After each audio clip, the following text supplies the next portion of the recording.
Pessoal, queria convidar vocês a ouvir ou acompanhar comigo ou a seguir aqui junto numa jornada de uma história que alguns de nós conhecem bastante. Outros de nós conhecem um pouco menos. Já ouviu, mas tem talvez menos familiaridade com os textos que a gente vai ler. Então eu queria que todos nós abríssemos o nosso coração para ouvir um pouquinho dessa história e aprender um pouquinho mais sobre o fruto do Espírito que nós vamos falar hoje. Queria que você desse uma olhada lá na sua Bíblia. Eu acho que a gente vai conseguir aqui, Gênesis, talvez a gente consiga aqui transmitir, mas caso contrário eu vou ler os textos aqui para a gente. Gênesis capítulo 1, do verso 1 ao 3. Gênesis 1, do verso 1 ao 3. Diz o seguinte o texto, ó. No princípio criou Deus o céu e a terra. A terra era sem forma e vazia. Havia trevas sobre a face do abismo e o Espírito de Deus se movia sobre a face das águas. Então Deus disse, haja luz, e houve luz. E assim Deus começa o período da criação. Depois disso, Deus cria o firmamento. Depois disso, Deus divide a terra, o nosso planeta aí em terra em parte molhada, depois em parte seca. Aí a vida começa a surgir da parte molhada nas águas, os peixes do mar começam a povoar o mar. Depois disso, os animais da terra e as aves começam a povoar a terra. E Deus vai criando a existência inteira. E aí, em algum momento dessa criação, Deus chega no momento da criação de um ser muito especial. Está lá em Gênesis, também no capítulo 1, verso do 26 ao 31. Diz o seguinte, ó, disse Deus, façamos o homem à nossa imagem, conforme a nossa semelhança. E é muito legal esse nossa aqui, porque Deus falando com as outras pessoas da Trindade, né? O que evidencia, o que é uma prova dessa realidade, que a Deus Pai, Deus Filho e Deus Espírito Santo estavam presentes na criação desde o começo. Né? Então façamos o homem à nossa imagem, conforme a nossa semelhança. Tenha ele domínio sobre os peixes do mar, sobre as aves dos céus, sobre os animais domésticos, sobre toda a terra e sobre todos os animais que rastejam na terra. Assim Deus criou o homem à sua imagem. A imagem de Deus o criou. Macho e fêmea os criou. E Deus os abençoou e lhes disse, sejam fecundos, multipliquem-se e encham a terra e sujeitem-na. Tenham domínio sobre os peixes do mar, sobre as aves dos céus, sobre todo animal que rasteja na terra. E aí Deus começa falando sobre como os animais se alimentariam das ervas do campo e tudo mais. E o final dessa passagem e viu Deus que tudo o que havia feito, e eis que era muito bom, e foi a tarde e a manhã do dia em que Deus criou o homem, no dia sexto. E o Senhor cria o homem e chama o homem, porque o homem tem características que foi dada somente a ele e não aos outros seres criados, faculdades mentais. Nós pensamos, tem coisas até na nossa anatomia que só o homem tem. Capacidades nas nossas mãos e pés que só o homem tem. É muito interessante isso. Para além disso, algumas realidades mesmo da nossa cabeça, da nossa capacidade de pensar, que são foram recebidos do fato que nós fomos feitos à imagem e semelhança de Deus. Deus fala, olha, sujeitem a criação, dominem sobre a criação, porque vocês foram feitos para além do restante que foi feito. A vocês foi dado algo que não foi dado para o restante. E aí então Deus faz uma aliança com o homem. E é muito engraçado porque o Vlad falou dessa aliança durante o louvor, e eu achei massa demais, porque é bom que nós falemos muitas vezes sobre as coisas, né? Não há nenhum problema em repetirmos muito. E alguns de nós já ouviram bastante essa história aqui, então eu achei muito legal. Gênesis capítulo 2, do 15 ao 17, diz o seguinte, uma aliança que Deus fez com o homem. O Senhor tomou o homem e o colocou no jardim do Éden para cultivar e guardar. Não é sobre isso que a gente vai falar, mas olha que legal, o homem foi colocado no Éden, não foi para descansar e não fazer nada. Foi para cultivar e guardar, para trabalhar, para viver o Éden. Muito legal isso. O Senhor ordenou ao homem, de toda árvore do jardim você pode comer livremente, mas da árvore do conhecimento do bem e do mal, você não deve comer, porque no dia em que dela comer, você certamente morrerá. Quero fazer uma pergunta para você e você não precisa responder para mim, não precisa responder em voz alta, mas eu queria que você respondesse para o seu coração. Você confia em alguém? Em quem você confia entre os homens? Você confia? Há alguém que você possa falar, eu confio nessa pessoa?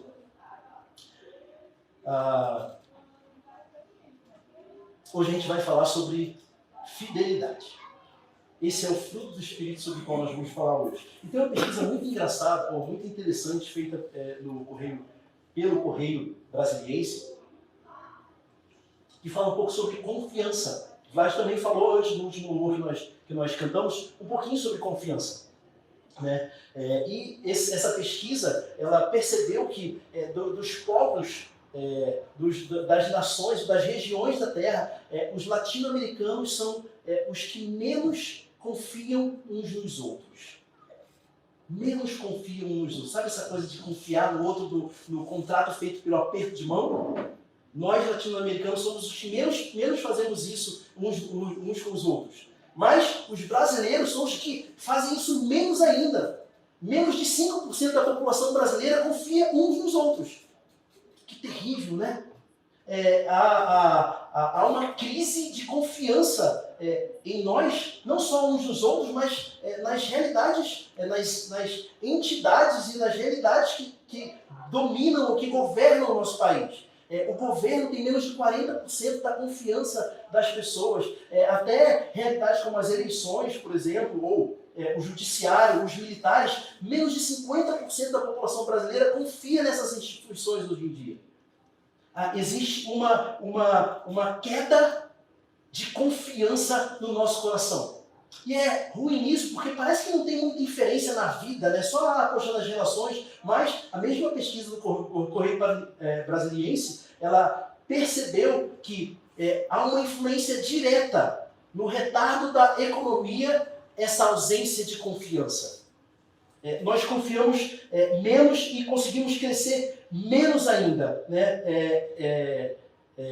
Economicamente falando. Algumas relações da gente são atrapalhadas por isso. Ora, não é verdade que ou nós deixamos de nos relacionar com pessoas porque não confiamos nela, ou as relações que nós temos acabam porque nós não passamos a não confiar nas pessoas. Né? A falta de confiança afeta as nossas relações. Bom, a gente hoje vai falar sobre fidelidade. E fidelidade é essa característica que faz com que nós, quando observamos ela no outro, nós confiamos nessa pessoa. Nós passamos a confiar mais nessa pessoa. Angaria o nosso coração. E o que é fidelidade? Fidelidade é lealdade. É muito interessante porque no texto de Gálatas, que a gente já vai ler, ele fala sobre fidelidade, e uma palavra que traduziria muito bem o sentido de fidelidade é lealdade. E lealdade é um termo muito massa.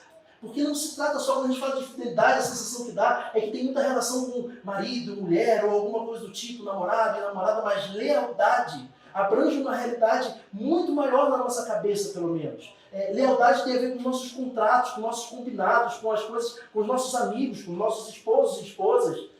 Lealdade tem a ver com nossa relação na comunidade de fé, por exemplo. Lealdade. Coragem. Fidelidade significa ser plenamente confiável, ser fiel à própria palavra, ser fidedigno, ser honesto, ser íntegro, cumprir as promessas, não trapacear nem enganar. A pessoa que tem essa característica de fidelidade é alguém que mantém a sua palavra. É alguém que cumpre aquilo que falou que cumpriria. Né? É alguém, enfim, que permanece.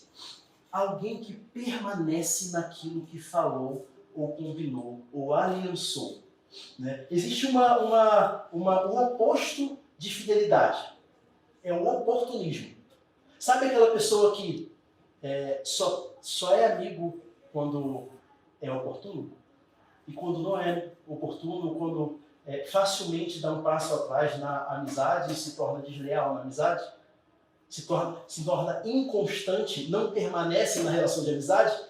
Esse oportunismo é o oposto de fidelidade, já que fidelidade tem essa relação com lealdade, com permanecer. Né?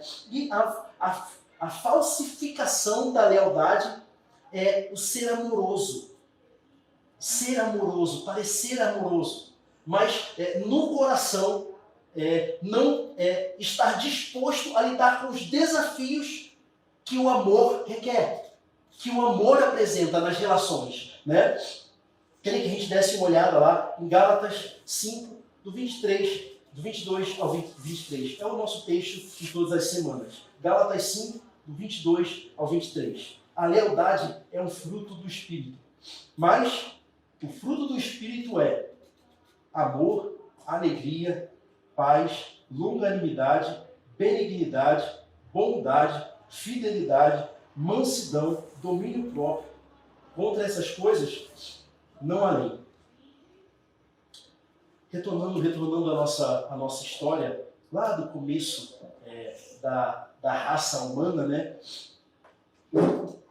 Gênesis 2, do 25 ao 3:7, vai dizer o seguinte, ó.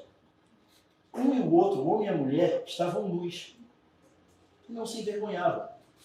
Mas a serpente, mais astuta que todos os animais selvagens que o Senhor tinha feito, disse à mulher: é verdade que Deus disse, não comam do fruto, de nenhum fruto da árvore do jardim, nem de nenhuma árvore do jardim?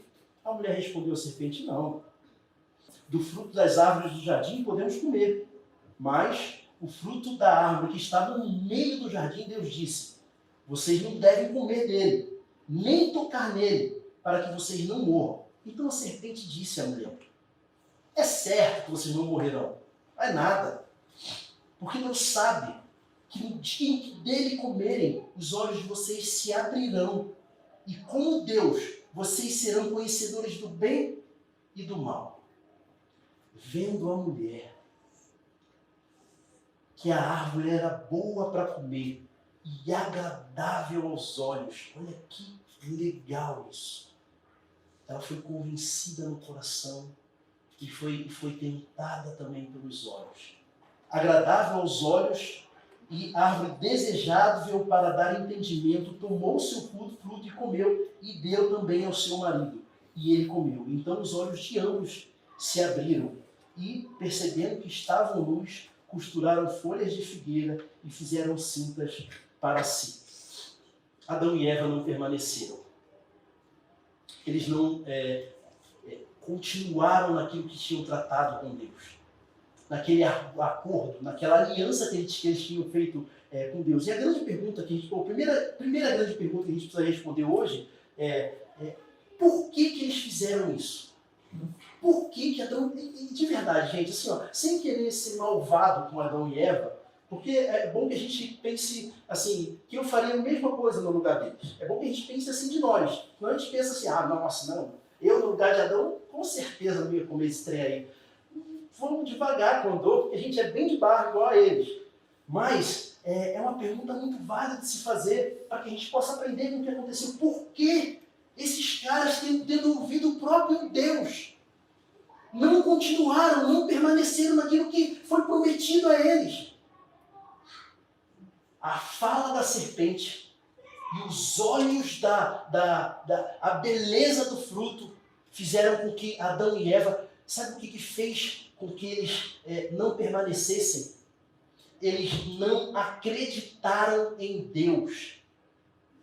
Eles não acreditaram em Deus. E é muito engraçado isso. Hoje eu estava conversando com um amigo, e aí a gente estava brincando e tal, não sei o quê, e ele foi falar uma coisa, ontem eu fiz isso. Eu falei assim, não fez, cara, eu não vi. E aí ele falou assim, não, mas você não precisa ver, você precisa acreditar no que eu estou falando.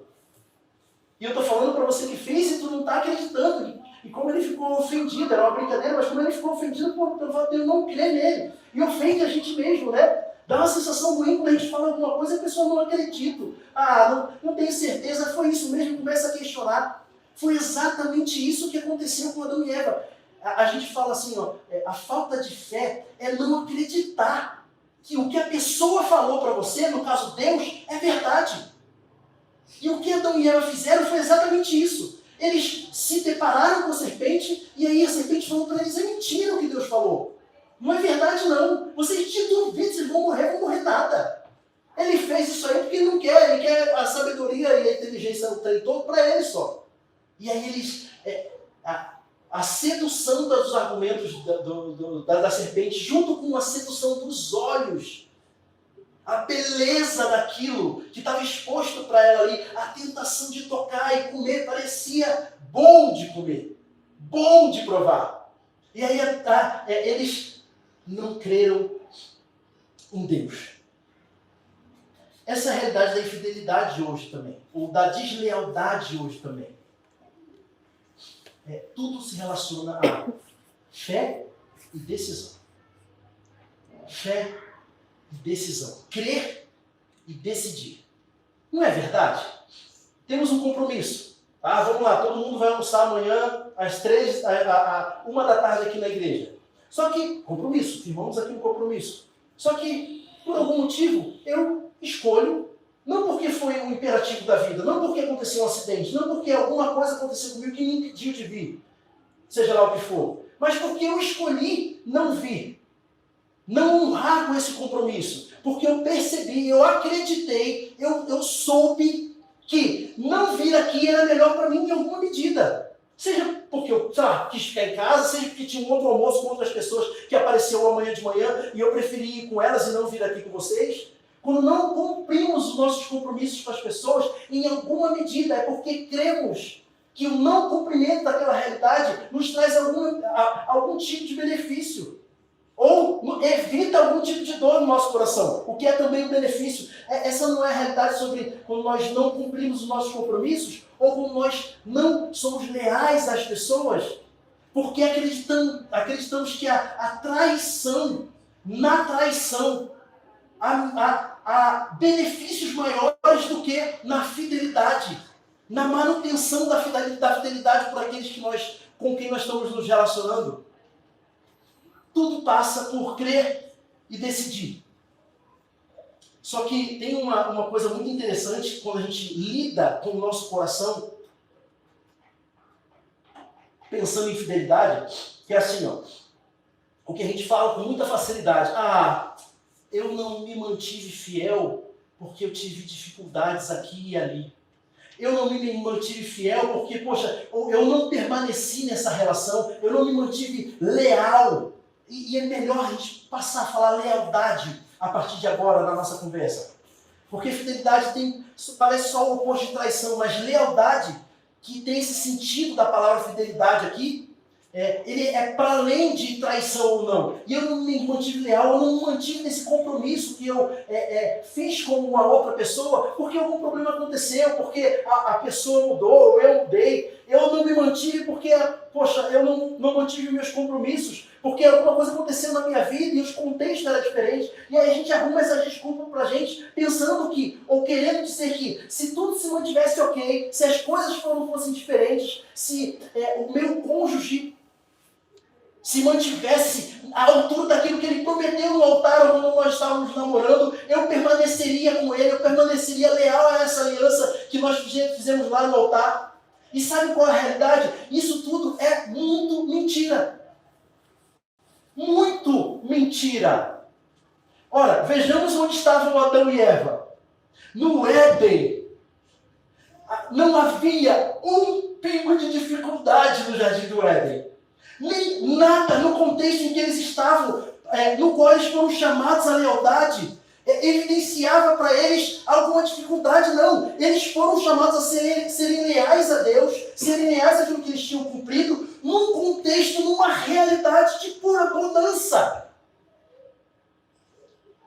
Havia tudo, como está prometido para a gente que haverá tudo, para aqueles que se permanecerem até o fim.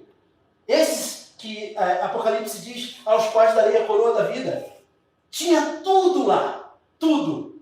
E eles, mesmo nesse contexto, resolveram não ser leais ao compromisso ou à aliança que eles tinham feito com Deus. A grande pergunta, então, é como ser?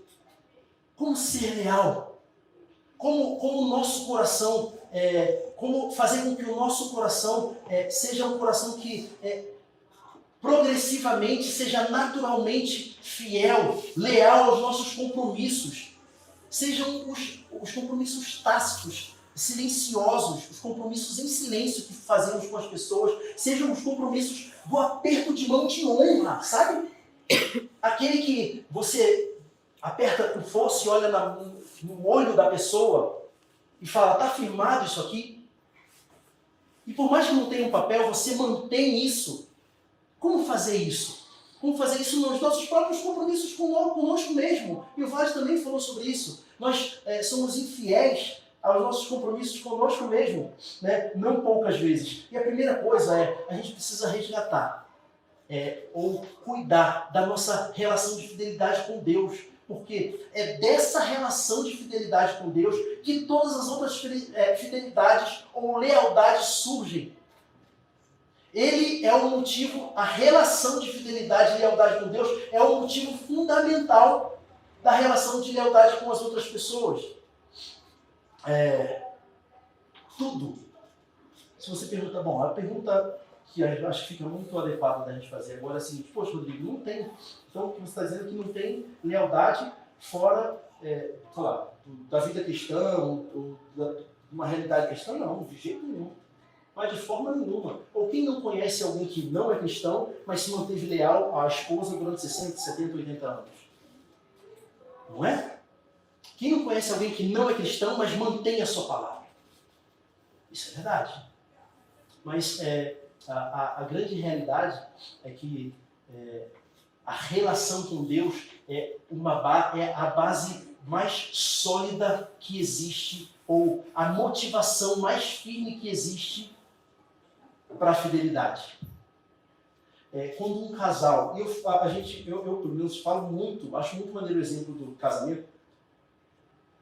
Primeiro que a Bíblia faz isso na relação dele com o povo dele, na relação de Deus com o povo dele, muito. Segundo, que é muito massa, que faz muito parte da nossa vida. Ainda não faz da minha vida, mas daqui a pouco, se Deus quiser, vai fazer. Continue orando, gente. Não diz.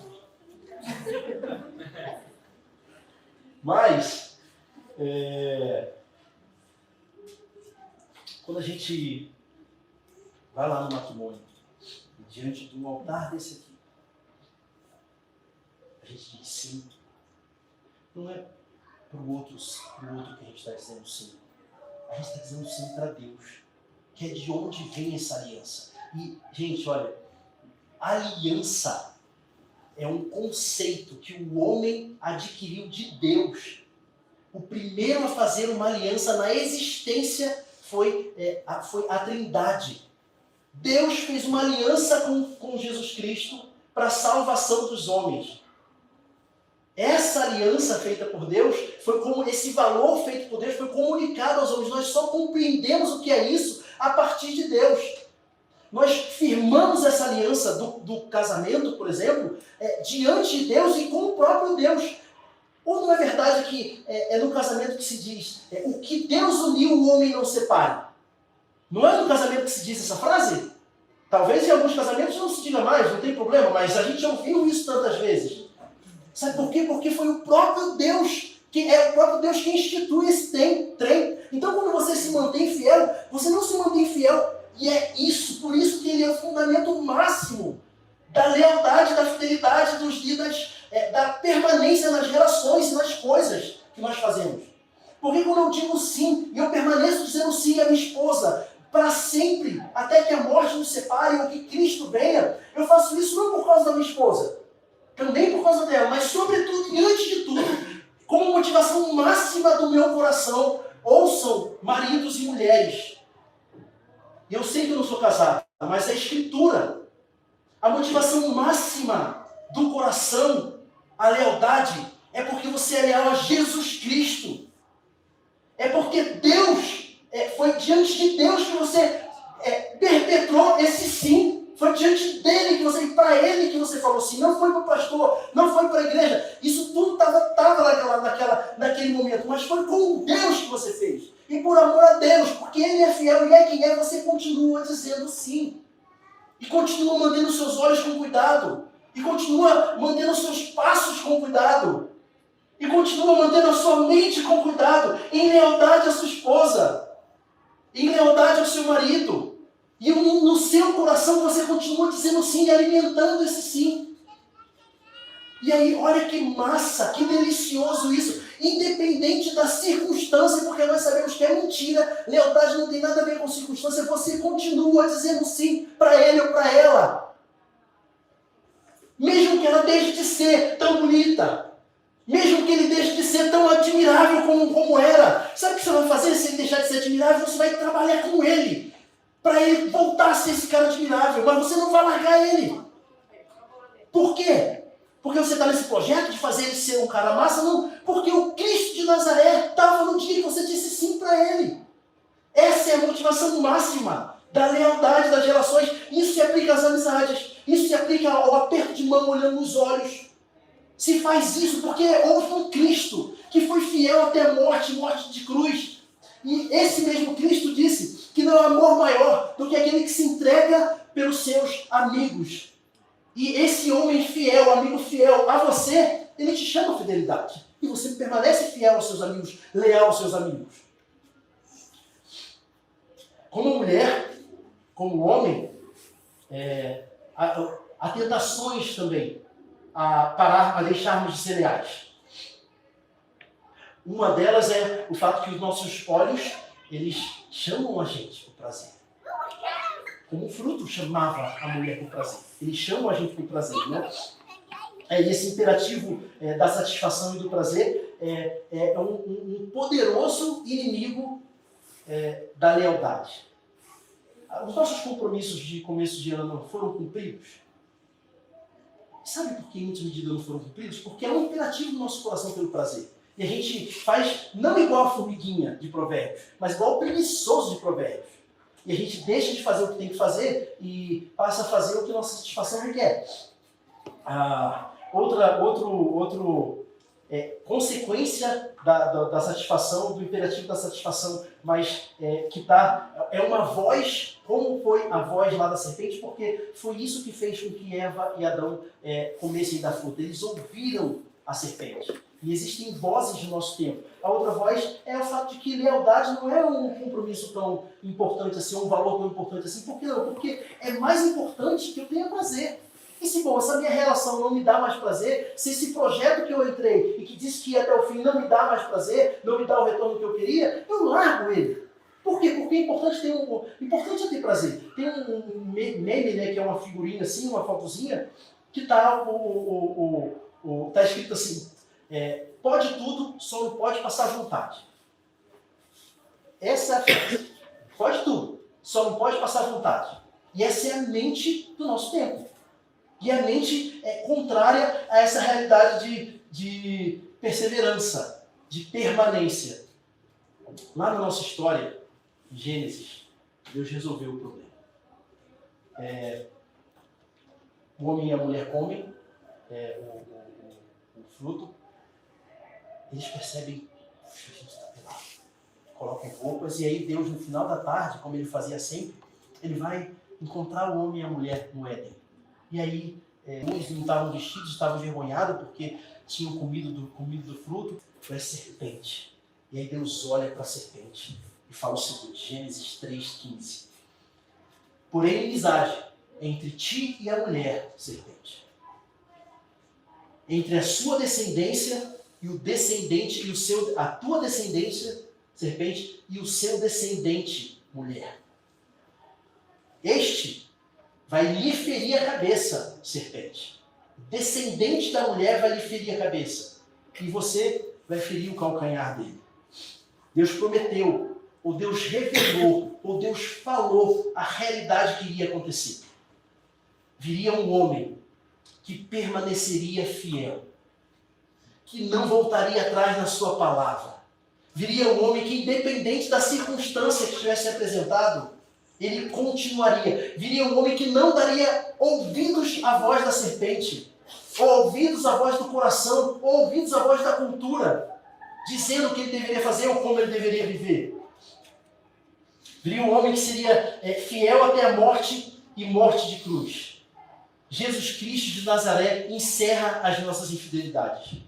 Ele paga pelas nossas infidelidades. E ele chama a gente para uma vida fiel. Como fazer isso? Bom, Eva deu ouvidos à serpente. O que a Bíblia diz em Romanos 10, 17 é a fé, lembra? Fé, a crença. E aí, gente, rapidinho, juro, tá terminando muito. Tem uma coisa, é muito legal falar isso sempre. Tem uma coisa sobre o sentido de fé hoje em dia que é muito louco. A gente acha que fé é a seguinte coisa. Eu não estudei para a prova de inglês, já falei isso algumas vezes aqui, mas eu vou falar o tanto de vezes que for preciso para a gente gravar esse negócio no coração. Eu não estudei para a prova de inglês, e aí eu chego na hora da aula, que vai ter a prova, eu fecho o olho e falo, eu tenho fé que vai dar certo. Já viram isso? Eu tenho fé que meu time vai ganhar hoje. Isso não tem nada a ver com fé. Tem a ver com torcida. E no caso de inglês, que era muito o meu caso, eu era bem ruim em inglês, não adiantava estudar. Deus, não sei como eu me formei em inglês.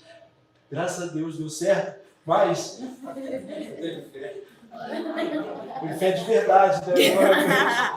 Jesus foi fazendo milagre a cada forma, né? Fé não tem nada a ver com isso. Fé é certeza. E o que a Bíblia diz é que a fé vem pelo ouvir. E ouvir a palavra de Deus. Ouvir a palavra de Deus. Quer resgatar a sua fidelidade ou cuidar da sua fidelidade, da sua relação de fidelidade com Deus, da sua relação de lealdade com Deus, dê ouvidos à palavra. Diminua as vozes do seu coração que te tentam, porque é o que diz o nosso texto lá, né, Áureo, Gálatas 15, 16 em diante. A carne luta contra o espírito luta contra a carne. Diminua as vozes da carne, do seu olhar para sedução da fruta. Sabe por quê? Porque a gente, de verdade, quando a gente está olhando para ela, para a fruta, a gente olha e não é mentira. Ela é suculenta mesmo. Eu duvido que aquele negócio era amargo.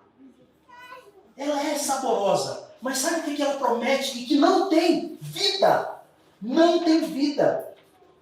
E aí, a palavra, ouvir a palavra de Deus, dar ouvidos a ela, e como se faz isso lendo ela, meditando nela, não tem segredo, não tem segredo. É um grandíssimo poder que é realizado de uma forma muito simples, com constância na relação com a palavra de Deus. Gente,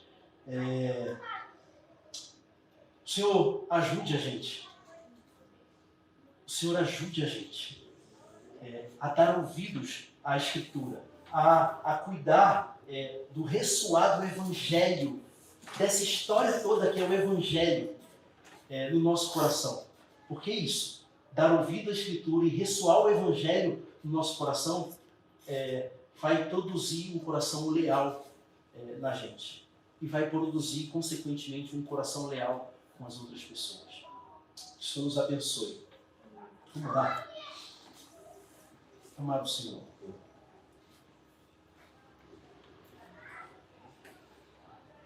Seria um pouco de maldade minha eu falar com o Senhor depois dessa conversa aqui, não pedir perdão pelas nossas infidelidades, pelas nossas deslealdades com o Senhor. Nos perdoa, Deus. Nos perdoa. O Senhor é quem o Senhor é e é quem nós cantamos, sobre quem nós declaramos a bondade. Todo esse ponto. O Senhor é quem a Bíblia diz que o Senhor é, fiel e bondoso. O Senhor fala a verdade sobre a vida. E o que a gente faz muitas vezes na nossa vida é não acreditar que o que o Senhor está falando é verdade de fato, da vida de verdade. E o que a gente faz, tal como Adão e Eva, Deus não mudou nada.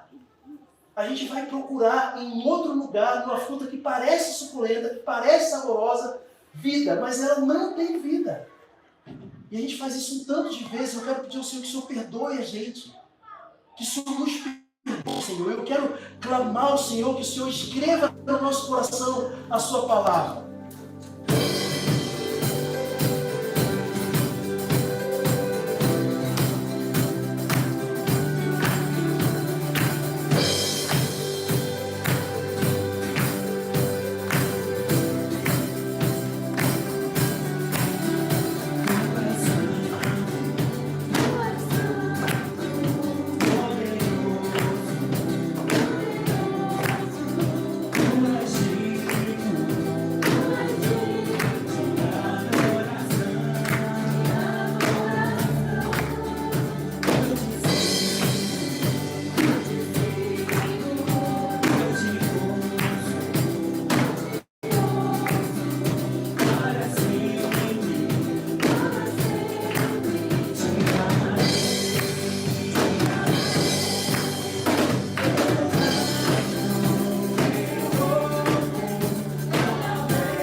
Sei que os teus